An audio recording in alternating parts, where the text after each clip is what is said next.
أعوذ بالله من الشيطان الرجيم. بسم الله الرحمن الرحيم. الحمد لله رب العالمين الرحمن الرحيم مالك يوم الدين إياك نعبد وإياك نستعين اهدنا الصراط المستقيم صراط الذين أنعمت عليهم غير المغضوب عليهم ولا الضالين.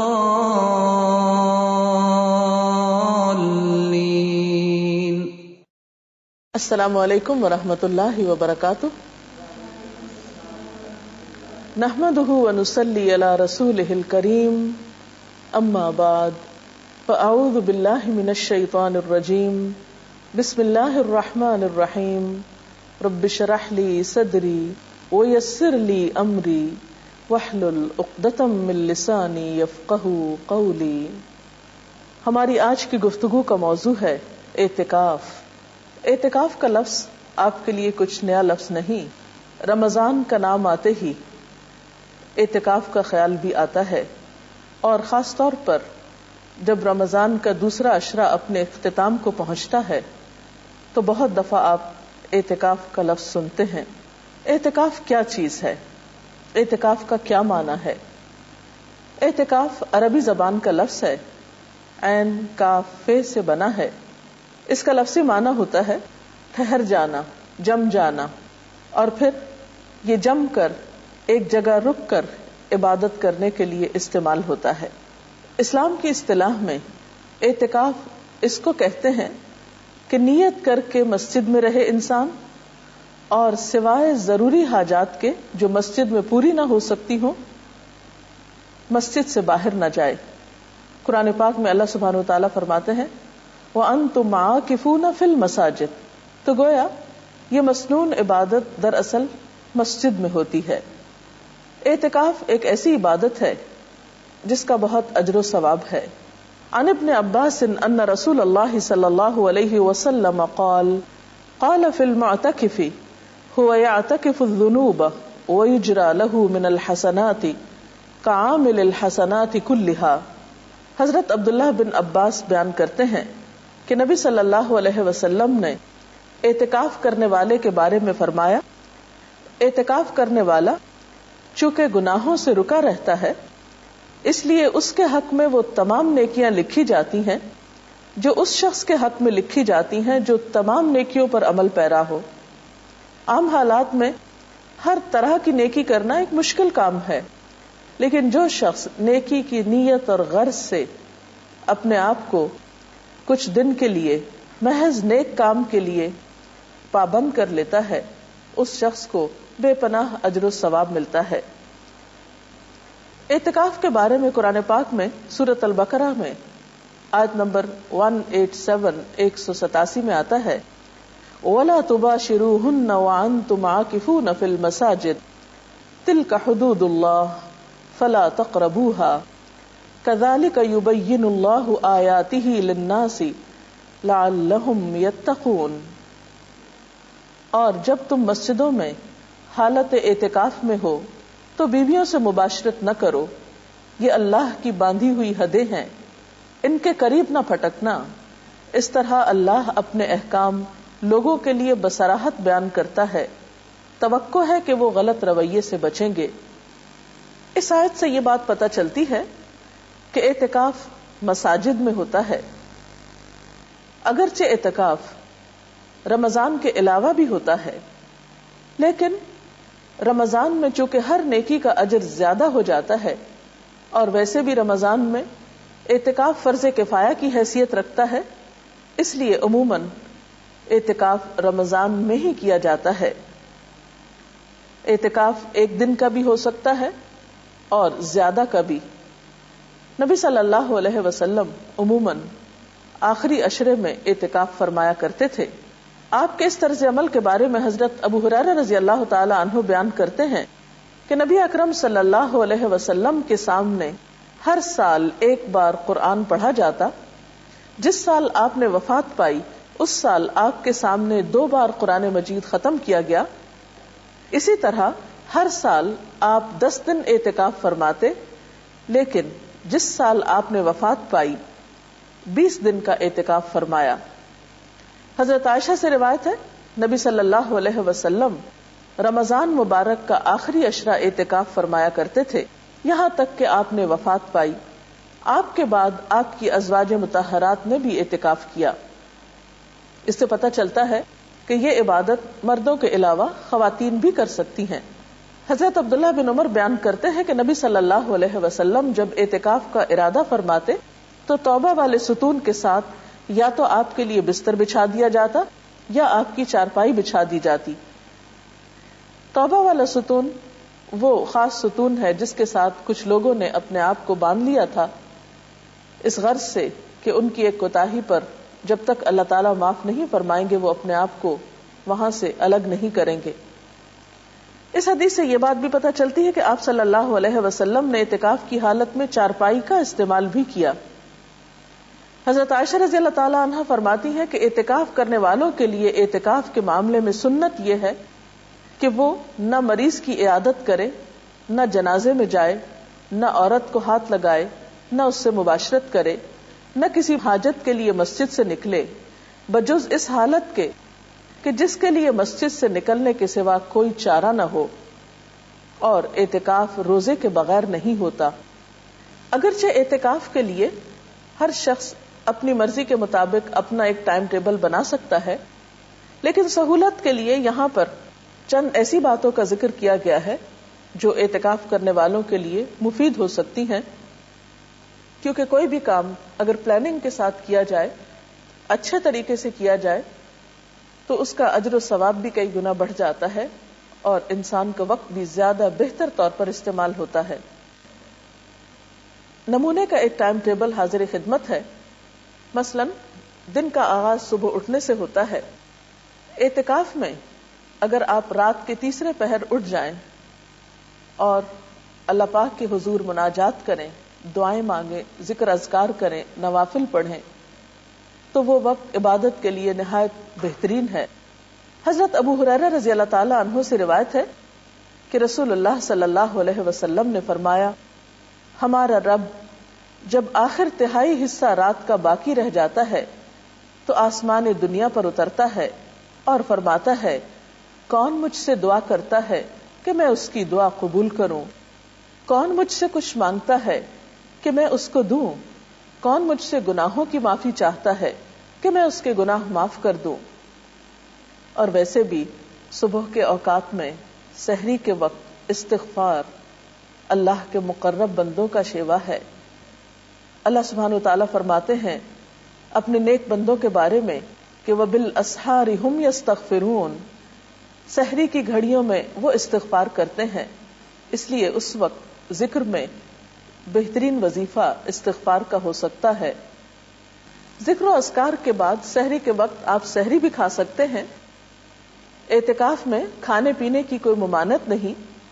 حضرت انس رضی اللہ تعالی عنہ سے روایت ہے کہ رسول اللہ صلی اللہ علیہ وسلم نے فرمایا، سحری کھاؤ کیونکہ سحری کھانے میں برکت ہے۔ اس کے بعد نماز فجر کا وقت آتا ہے۔ اگر خواتین گھر میں اعتکاف کر رہی ہوں تو ان کے لیے خاص طور پر فجر کی نماز میں لمبی نماز پڑھنا زیادہ مفید ہے۔ اس کے بارے میں حضور صلی اللہ علیہ وسلم کا طریقہ ہمارے سامنے ہے۔ بخاری کی روایت ہے کہ آپ صلی اللہ علیہ وسلم صبح کی نماز سے اس وقت فارغ ہو جاتے جب ہم میں سے کوئی اپنے پاس بیٹھنے والے کو پہچان لیتا۔ آپ اس میں یعنی فجر کی نماز میں 60 آیتوں سے لے کر 100 آیتوں تک پڑھتے تھے۔ تو اس سے پتہ چلتا ہے کہ ایک تو فجر کی نماز ذرا جلدی شروع کر لینی چاہیے، یعنی وقت ہوتے ہی اندھیرے میں۔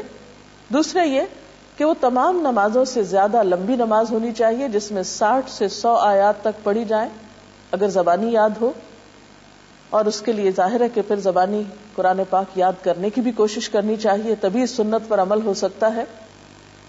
نماز فجر کے بعد صبح شام کے مسنون اذکار پڑھے جا سکتے ہیں۔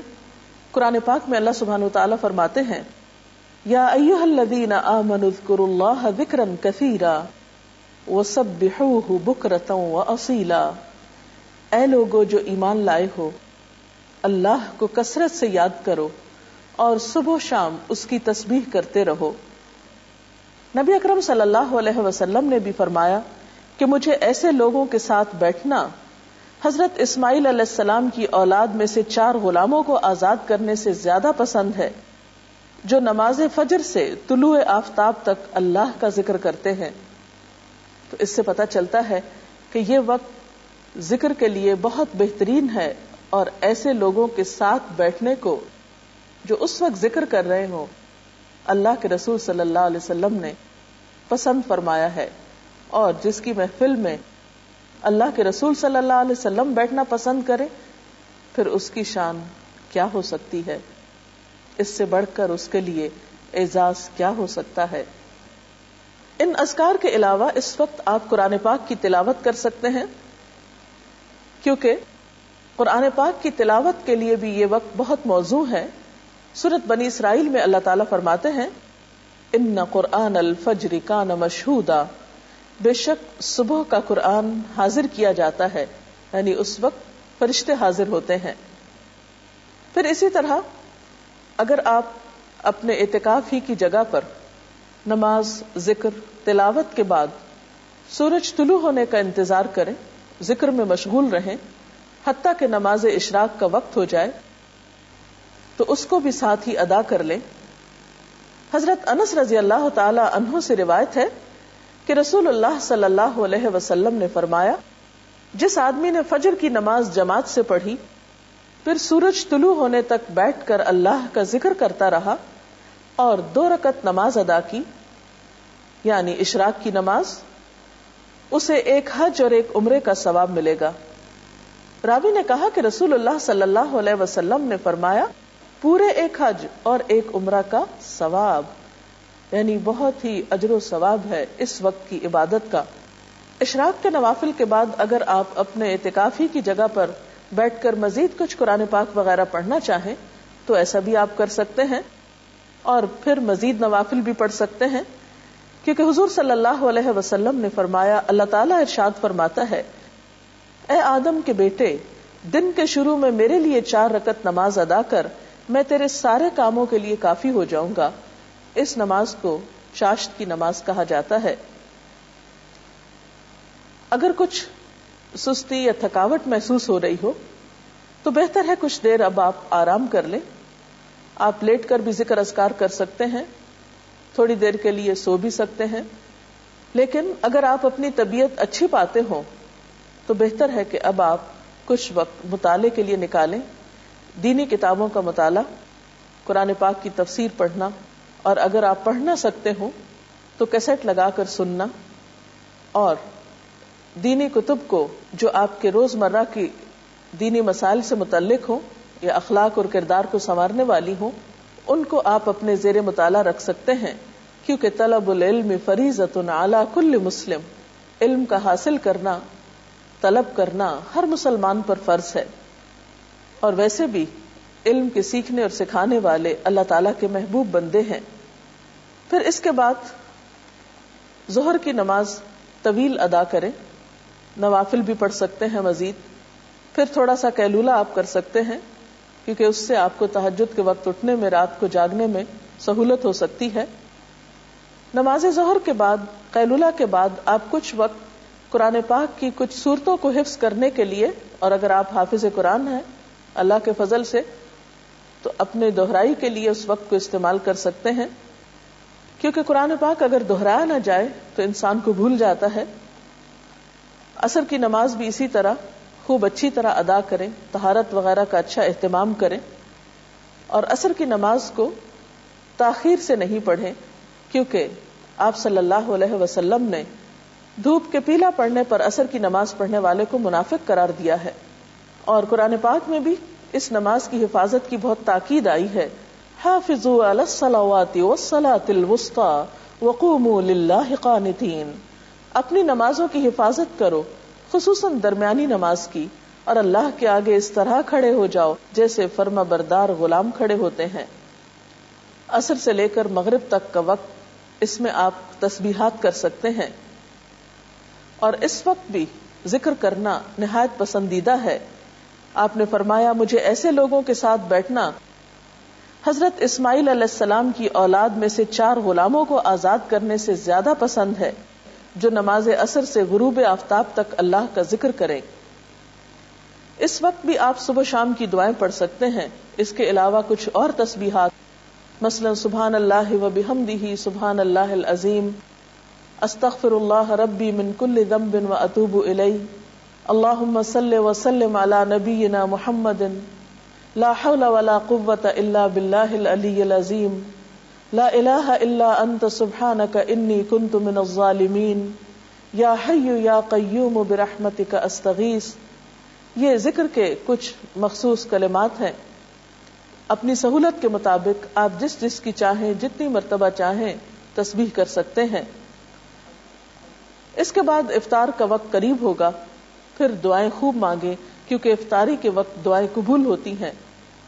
افطار میں کوشش کریں کہ آپ ہلکا کھانا پینا رکھیں کیونکہ افطاری کے وقت اگر آپ بہت زیادہ کھا پی لیں تو آئندہ کی عبادت مشکل ہو جاتی ہے، کیونکہ اعتکاف میں انسان کہیں چل پھر بھی نہیں سکتا. اس لیے غذا کے بارے میں خاص احتیاط کی ضرورت ہے. ایسی غذاؤں سے بچیں کہ جن کی وجہ سے آپ کے معدے پر بوجھ ہو، آپ کی طبیعت میں سستی ہو اور آپ یکسوئی اور شوق کے ساتھ اللہ کی عبادت نہ کر پائیں. نماز مغرب میں خوب دل لگا کر خشوع و خضوع کے ساتھ نماز ادا کریں. اس کے بعد اگر آپ چاہیں تو کھانا کھا سکتے ہیں.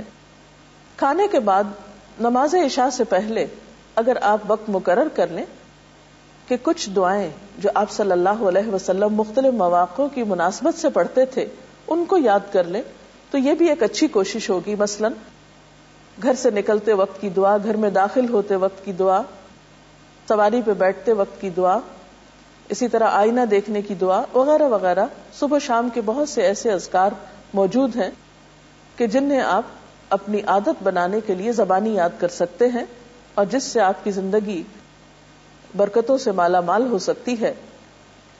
پھر اسی طرح کوشش کریں کہ تراویح کی نماز بہت اچھی طرح اور طویل ادا ہو، کیونکہ آپ صلی اللہ علیہ وسلم کی اس نماز کے بارے میں حضرت عائشہ فرماتی ہیں کہ مت پوچھو ان کے حسن کے بارے میں اور ان کے طول کے بارے میں کہ کتنی لمبی رکعتیں ہوتی تھیں آپ کی رات کی نماز کی اور کتنے خوبصورت طریقے سے آپ ان کو ادا کرتے تھے.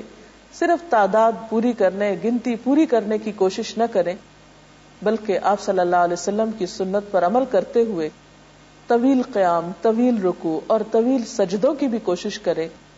معلوم نہیں زندگی میں آئندہ یہ موقع ملے یا نہ ملے، تو ان فرصت کے لمحات سے خوب فائدہ اٹھائیں. اس کے بعد آپ رات کو آرام کر سکتے ہیں. آرام کے لیے بھی آپ مسنون طریقہ اختیار کریں. دائیں کروٹ پہ لیٹیں، دایاں ہاتھ دائیں گال کے نیچے رکھتے ہوئے مسنون دعا پڑھیں، آیت الکرسی پڑھیں اور اس طرح آپ صبح سے لے کر رات تک، جاگنے سے لے کر سونے تک مسلسل عبادت کی حالت میں رہیں گے.